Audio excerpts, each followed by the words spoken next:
1. The land of the unconscious. I am consciousness. People call me the media. But my role is not merely to deliver information.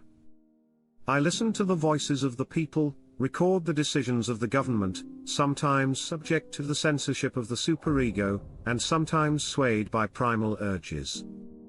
Everything in this country is revealed to the world through my eyes and ears. This is the mental nation, where the human mind operates like a state. The people are the unconscious, and the government is the ego. The president represents the ego and makes decisions. The Constitutional Court judges morality and norms like the superego.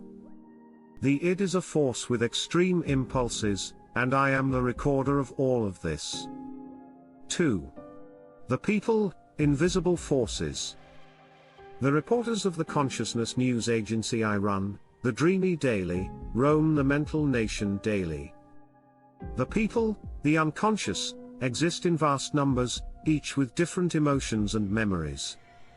Some people cannot forget past wounds and are filled with anger, while others are engulfed by unknown anxieties. Why are the people so confused? I ask the editor-in-chief.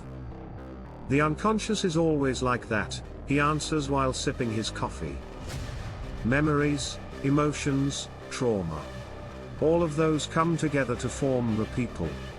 And though they are invisible, they shape the very decisions of the mental nation. The people are the background of every decision made by the president, the conscious self. But the president cannot directly control the people. 3. The government, the balancing force. The government, ego, of the mental nation runs the country under the president's directives. But the government cannot make decisions easily.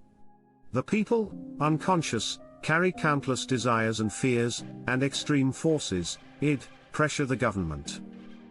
Mr. President, recently there has been criticism that the government is slow in making decisions.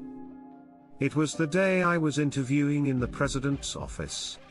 The president, ego, sighed at my question. I am doing my best.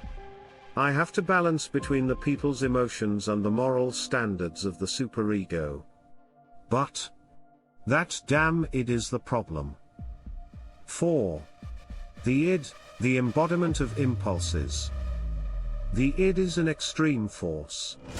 It is filled with instincts, desires, and destructive impulses.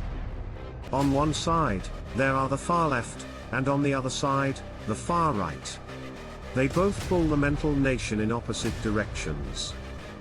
We must overthrow a government that suppresses our desires. One side cries. Morality and order are unnecessary, we must live by instinct. The other side shouts.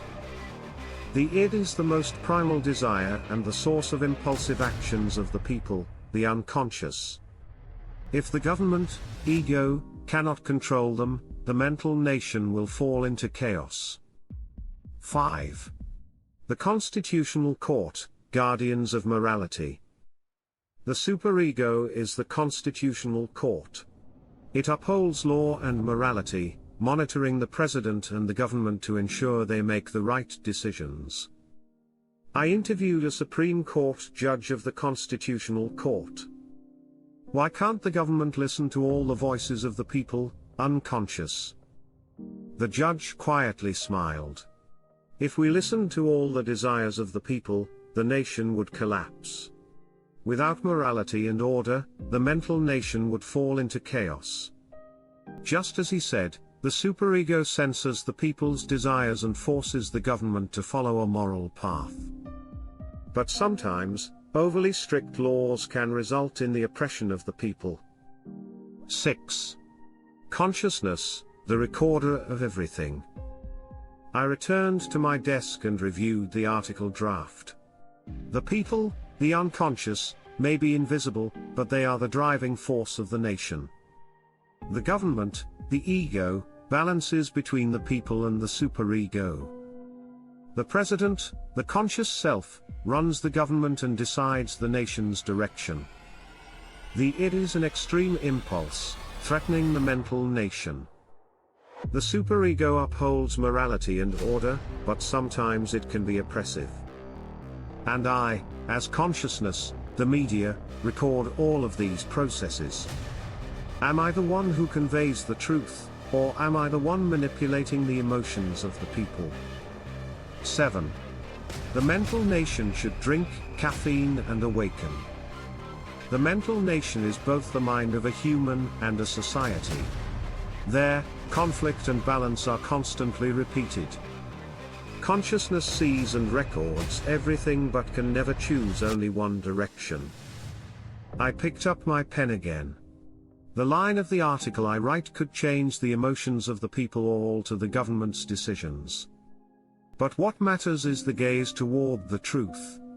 This is the role of consciousness, and the principle by which the mental nation is maintained.